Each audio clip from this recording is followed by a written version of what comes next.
Hello दोस्तों, कैसे हैं आप लोग। देखो, अगर हम विस्टास के जो प्रश्न उत्तरों की बात करें, क्योंकि 3 प्रश्न विस्टास बुक में से आपकी परीक्षा में पूछे जाते हैं, राजस्थान बोर्ड की आरबीएसई परीक्षा में। एक प्रश्न तो आएगा बड़ा 3 नंबर का और 2 आते हैं छोटे छोटे।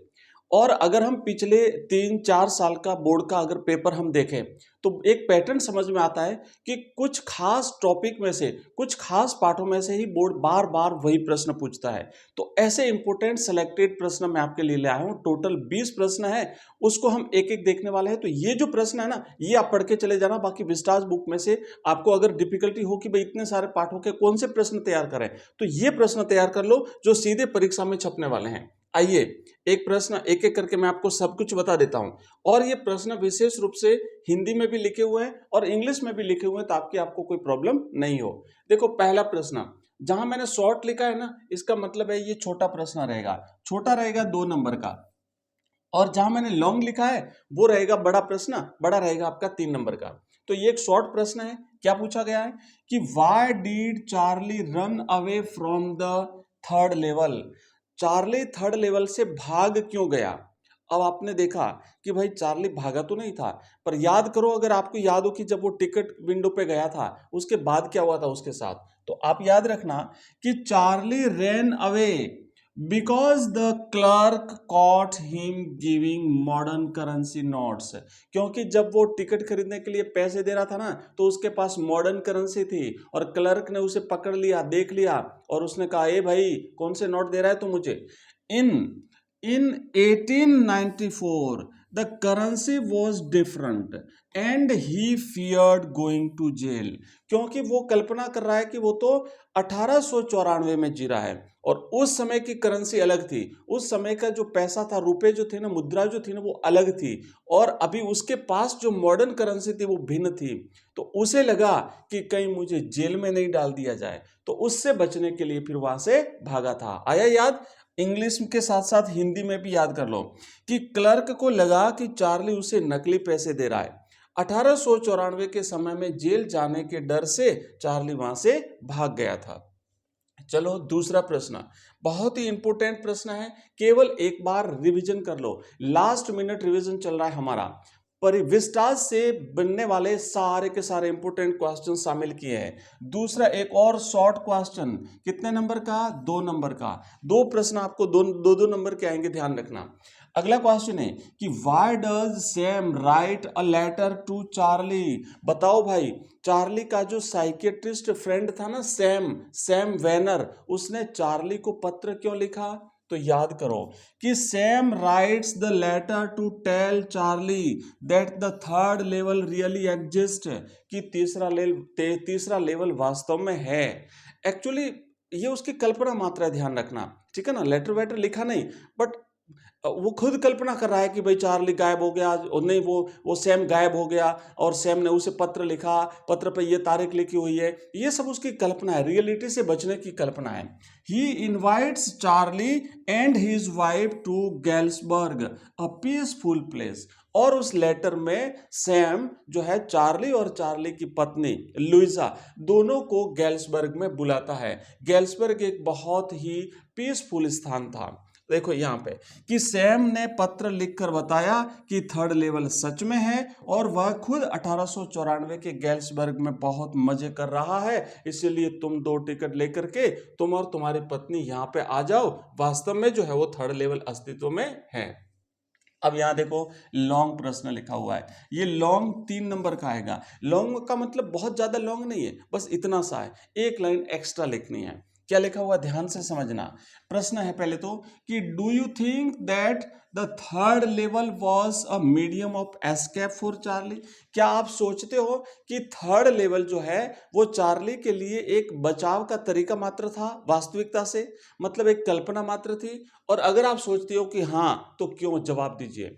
तो आगे आपको लिखना है कि yes the modern world is full of fear. भाई इसीलिए, क्योंकि वर्तमान दुनिया डर से भरी हुई है, वर्तमान दुनिया युद्ध से भरी हुई है, वर्तमान दुनिया चिंता से भरी हुई है और स्ट्रेस यानी तनाव से भरी हुई है।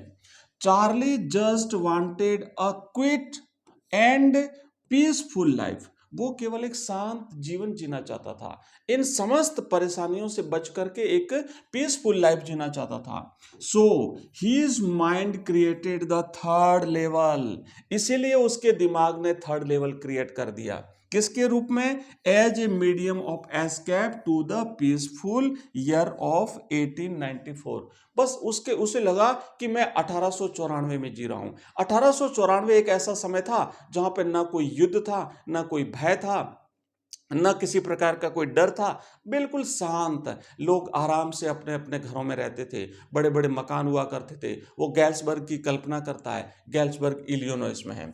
आंसर लिखना है कि आधुनिक दुनिया तनाव और युद्ध से भरी हुई है, चार्ली शांति चाहता था, इसीलिए उसके दिमाग ने थर्ड लेवल की कल्पना कर दी थी। आइए आगे बढ़ते हैं नेक्स्ट क्वेश्चन की तरफ। क्या लिखा हुआ है अगला प्रश्न? शॉर्ट आंसर, शॉर्ट क्वेश्चन है, ठीक है, कि what prediction was made at the tiger Kings birthday. भाई जब टाइगर किंग का जन्म हुआ तो क्या प्रेडिक्शन की गई थी, क्या भविष्यवाणी की गई थी? ये चौथा प्रश्न है। जिस टॉपिक से ज्यादा प्रश्न पूछे जाएंगे उसी टॉपिक से हम ज्यादा प्रश्न ले रहे हैं, आप ध्यान रखना। तो अब आप सोचो कि जिस दिन टाइगर किंग का बर्थ हुआ था, जन्म हुआ था, तो the chief astrologer predicted that the king would be killed by a tiger. उस समय जब उसका जन्म हुआ तो जो चीफ एस्ट्रोलॉजर था, बच्चों ये खास खास कीवर्ड याद रखो, ये आपको यूज करने पड़ेंगे। जो चीफ एस्ट्रोलॉजर था, मुख्य जो भविष्य दृष्टा था, उसने प्रेडिक्टेड किया था क्या? एक भविष्यवाणी की थी, that the king would be killed by a tiger, कि राजा की मृत्यु एक टाइगर से होगी, स्पेशली द 100th टाइगर, विशेष करके 100वें टाइगर से, because he was born in the hour of bull, क्योंकि उसका जन्म जो है वो बैल की राशि में हुआ था। ज्योतिषी ने भविष्यवाणी की थी कि राजा की मृत्यु एक बाघ, विशेष करके 100वें बाघ के कारण होगी। तो ये भविष्यवाणी उसने की थी। आपको सीधा सीधा ये आंसर जो है आपकी कॉपी में टिप देना है, आपकी कॉपी में लिख देना है। अगर पूरा याद नहीं होता है तो जितना याद होता है उतना लिख देना, ठीक है। आगे बढ़ते हैं अगले प्रश्न की तरफ। एक बार फिर से शॉर्ट आंसर टाइप क्वेश्चन। आप कहोगे सर शॉर्ट ज्यादा लिए हैं, तो भाई लॉन्ग तो एक पूछा जाएगा और शॉर्ट तो दो पूछे जाएंगे, तो थोड़ा सा उसका एवरेज हमने ज्यादा रखा है। Why did the Maharaja ban tiger hunting in the state? भाई महाराजा ने अपने राज्य में टाइगरों के शिकार पर, बाघों के शिकार पर प्रतिबंध क्यों लगा दिया? तो बच्चों आप ध्यान रखना कि Maharaja ban tiger hunting because he wanted to kill 100 tigers himself. वो खुद 100 टाइगर मारना चाहता था। क्या करने के लिए? To prove the astrologers prediction wrong. वो उस भविष्य दृष्टा की भविष्यवाणी को गलत साबित करना चाहता था, इसीलिए उसने क्या किया था? इसलिए उसने प्रतिबंध लगा दिया कि राजा के अलावा कोई भी दूसरा व्यक्ति टाइगर नहीं मारेगा। राजा खुद 100 बाघ मारकर ज्योतिषी की भविष्यवाणी को गलत साबित करना चाहता था, इसीलिए उसने दूसरे लोगों के द्वारा बाघ के शिकार पर प्रतिबंध लगा दिया था। देखो इसी प्रकार की हमारी जो हमारी फ्लेमिंगो बुक है उसके भी हमने ऐसे ही प्रश्न आंसर आपको करा दिया है। आप हमारे वीडियो सेक्शन में जाएंगे तो वहां पे आपको मिल जाएगा। साथ ही साथ ग्रामर सेक्शन हमने कंप्लीट करा दी। हमने वहां पे आपको जो आपका कंपोजिशन है, notice writing, letter writing, advertisement writing, job application, everything हम कंप्लीट कर चुके हैं। और आज शाम को एक लाइव क्लास भी होगी, आप बिल्कुल ज्वाइन कर सकते हैं, जहां पे हम विस्टास बुक के जितने भी एमसीक्यूज हैं, क्योंकि विस्टास बुक में से 9 एमसीक्यूज पूछे जाएंगे, तो 9 नंबर के एमसीक्यूज हम आज शाम को कवर करेंगे। अगला क्वेश्चन देखो, how was the Maharaja killed by the 100th tiger? भाई 100वें टाइगर के द्वारा महाराजा कैसे मारा गया? तो आप लिखेंगे कि the 100th tiger was actually a wooden toy tiger. 100वां टाइगर वास्तव में एक खिलौना था, लकड़ी का एक टाइगर था। A tiny wooden sliver pierced the Maharaja's right hand. एक छोटी सी जो लकड़ी की जो कील थी उस टाइगर की, वो उसमें राजा के राइट हैंड में चुभ गई थी। It caused a severe infection that spread all over his arms and finally he died during the operation. इस तरीके से आप इसका आंसर लिख देना कि उसको इन्फेक्शन हो गया और बहुत ही जल्दी ऑपरेशन के दौरान उसकी मृत्यु हो गई। अगला क्वेश्चन है व्हाट इज गोंडवाना, बताइए गोंडवाना क्या है। तो आंसर लिखना ये इंपॉर्टेंट है, ध्यान देना।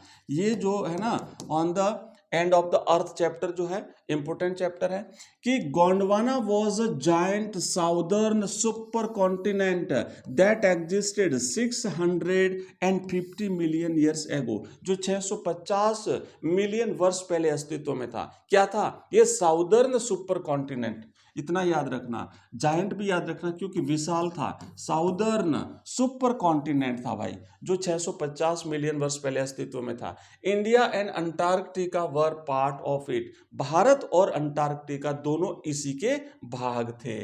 बिल्कुल सिंपल है ना, और बिल्कुल इंपॉर्टेंट है बच्चों। अगला एक और शॉर्ट प्रश्न, for what purpose is Antarctica regarded as the ideal place for scientific study, बताइए कि कौन से उद्देश्य के लिए अंटार्कटिका को वैज्ञानिक अध्ययन के लिए सही माना जाता है। तो आप लिखना कि Antarctica has never sustained a human population and remains pristine, अभी तक इस पर मानव जनसंख्या नहीं है। It also holds 500,000 year old carbon records trapped in its ice cores, इसकी बर्फ के अंदर इतना सारा कार्बन जो है, उस वजह से ये वैज्ञानिक एक्सपेरिमेंट के लिए बहुत ही उपयुक्त, बहुत ही उचित स्थान माना गया है। इसी चैप्टर से एक लॉन्ग प्रश्न, what is the students on ice program and why it is successful, important प्रश्न है बच्चों। ये स्टूडेंट ऑन आइस प्रोग्राम, जिस अभियान के तहत लेखक जो है अंटार्कटिका गया था, तो वही आपको इसमें लिखना है कि this program takes high school students to Antarctica, ये प्रोग्राम क्या करता है, जो हाई स्कूल के स्टूडेंट्स हैं उनको अंटार्कटिका लेके जाता है। It is successful because when young students are students see glacier retreating and ice slabs collapsing, they understand that global warming is a real threat। भाई आप जैसे बच्चे जो 12th क्लास में पढ़ते हैं, 11th क्लास में पढ़ते हैं, वो जब बर्फ को पिघलते हुए देखते हैं, वो जब ग्लेशियरों को पिघलते हुए बर्फ को टूटते हुए देखते हैं, तो उनके दिमाग में आता है कि भाई हमें हमारी पृथ्वी को बचाने के लिए, हमें ग्लोबल वार्मिंग को रोकने के लिए प्रयास करना चाहिए। तो इसीलिए ऐसे स्टूडेंट्स को इस अभियान दल का हिस्सा बनाया जाता है। नेक्स्ट प्रश्न देखो, एक और शॉर्ट आंसर। अगला प्रश्न क्या लिखा है, who was Sadao, where was his house, doctor Sadao कौन थे और इनका मकान कहाँ था। तो लिखना है कि doctor Sadao Hoki was a famous Japanese surgeon and scientist, एक प्रसिद्ध जापानी डॉक्टर और वैज्ञानिक थे। His house was built on spot of the Japanese coast, Japan के समुद्री किनारे पर इनका मकान बना हुआ था। सराउंडेड बाय पाइन ट्रीज, बड़े बड़े ऊंचे ऊंचे पाइन ट्रीज के बीच में जो है, पाइन पेड़ों के बीच में जो है वो उनका पाइन पेड़ों से घिरा हुआ इनका मकान था। नेक्स्ट जल्दी से आगे बढ़ते हैं, थोड़ा सा मैं स्पीड बढ़ा रहा हूं क्योंकि हमें 20 प्रश्न करना है। अगला प्रश्न लिखा हुआ कि why did the servants leave doctor Sadao's house, नौकरों ने डॉक्टर सदाओ का घर क्यों छोड़ दिया। तो देखो बच्चों ध्यान देना कि the servants left the house because doctor Sadao and his wife Hana were sheltering and treating an American prisoner of war. अरे भाई वो एक अमेरिकी प्रिजनर ऑफ वॉर का ट्रीटमेंट कर रहे थे, इसीलिए नौकरों ने छोड़ दिया था। Who was their country's enemy, जो कि अमेरिका उस समय सेकेंड वर्ल्ड वॉर में जापान का दुश्मन था। नेक्स्ट क्वेश्चन देखो, लॉन्ग प्रश्न है, do you agree with सदाओज act, explain, क्या आप सदाओ के कार्य से सहमत हैं कि भाई अब वो अमेरिकी देश का निवासी था, दुश्मन देश का था और फिर भी उसका इलाज किया था। तो यस आप लिखोगे, आई एग्री, मैं सहमत हूं। क्यों, डॉक्टर सदाओ रोज एबो अ नैरो नेशनल प्रेजुडिसेस, अरे वो संकीर्ण देश किस राष्ट्रीयता से थोड़ा सा ऊपर उठा हुआ था। As a doctor his primary duty was to save a dying man, क्योंकि वो एक डॉक्टर था और डॉक्टर का प्रारंभिक उद्देश्य होता है किसी मरते हुए व्यक्ति की जान बचाना। Irrespective of his nationality, he proved his humanity and professional loyalty. तो इसने अपनी मानवता और अपनी व्यावसायिक जो वफादारी थी उसको दिखाने का प्रयास किया या दिखाया है, इसीलिए हम उसके कार्य से बिल्कुल सहमत हैं। नेक्स्ट प्रश्न देखो, अगला क्वेश्चन है कि how does Mr Lamb try to overcome his feelings of loneliness. Mr Lamb अपनी एकांत जीवन से कैसे उबरते हैं या उससे कैसे अपना जीवन व्यतीत करते हैं कि वो एकांत अनुभव ना हो। तो लिखेंगे कि mister Lamb keeps the gates of his garden open. वो अपने गार्डन के दरवाजे खुले रखते हैं। He welcomes children, makes jelly from crab apples for them. वो बच्चों का स्वागत करते हैं, बच्चों के लिए जंगली सेबों से वो जेली बनाते हैं। रीड्स बुक्स, किताबें पढ़ते हैं। एंड सीट्स इन द सन, और वो सूर्य की धूप में बैठते हैं। नेक्स्ट प्रश्न देखो, why did Derry want to go to meet Mr Lamb second time. अरे मिस्टर लैम से मिलने के लिए डेरी सेकेंड टाइम क्यों जाता है, वो उससे क्यों मिलना चाहता है। तो लिखना है कि Derry wanted to meet Mr Lamb again because Mr Lamb had given him a new perspective on life. क्योंकि उन्होंने जीवन के प्रति एक नया दृष्टिकोण दिया था। He taught Derry to overcome his physical impairment and live confidently. तो ये आंसर आप लोग जो है वो लिख देना, ठीक है। अब मैं आपको केवल बता देता हूं, स्क्रीनशॉट ले लो और आप इन प्रश्नों को पढ़ लो, क्योंकि मुझे अभी एग्जाम में भी जाना है, तो इतना समय आपको केवल बता सकता हूं। ये देखो 15वां प्रश्न है, ये 16वां है, स्क्रीनशॉट ले लेना, इसी में से बनेगा प्रश्न आपका। ये 17वां है, ये 18वां, 19वां और ये 20वां। ये 20 प्रश्न मैंने आपको दिए हैं। अगर क्लास पसंद आई हो तो लाइक करना है, चैनल को सब्सक्राइब कर दीजिए और लाइव क्लास के लिए नोटिफिकेशन को, ऑल नोटिफिकेशन बेल को प्रेस कर दीजिए। धन्यवाद।